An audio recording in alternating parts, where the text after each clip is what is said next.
This is the conclusion of the deep dive into the crucifixion of Jesus.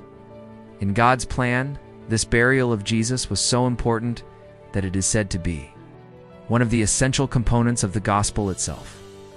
This burial fulfilled the scripture. Isaiah 53 verse 9 says, "And they made his grave with the wicked." So that meant the Messiah would be buried in a grave, and he was. This burial fulfilled the promise, the prediction of Jesus. Jesus said that he, like Jonah, would be buried away for 3 days, and so it had to be fulfilled. This burial demonstrated that Jesus was truly dead. It was proof of the glory of the coming resurrection. No one could tell Joseph of Arimathea or Nicodemus that Jesus did not really die. This burial was important because burial spices and preparations protected his holy body from decay. As it was said in Psalm 16 verse 10, "You will not allow your Holy One to see decay." This burial gave both Joseph of Arimathea and Nicodemus a way to proclaim their relationship with Jesus.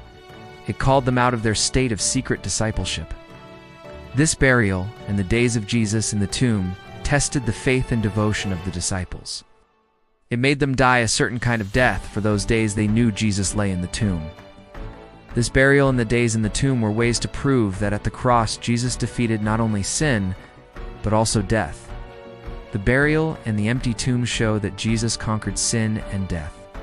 The days in the tomb were important because there was important work for Jesus to do during that time in the tomb.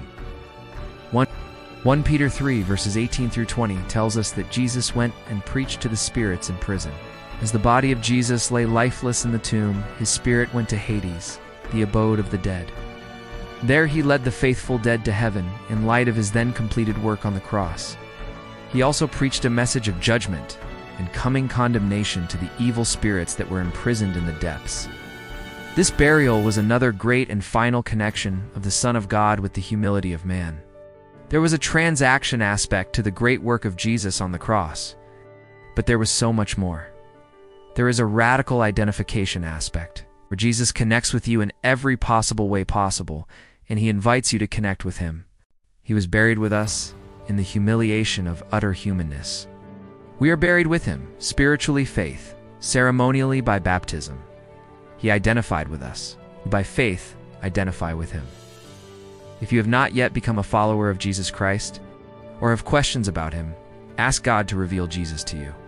He could come to you through a friend, an insight from the Bible, an inner prompting from your spirit, or some other way. Search for Jesus at HaroldSwaney for the complete library of my Bible story videos. Thank you, and God bless.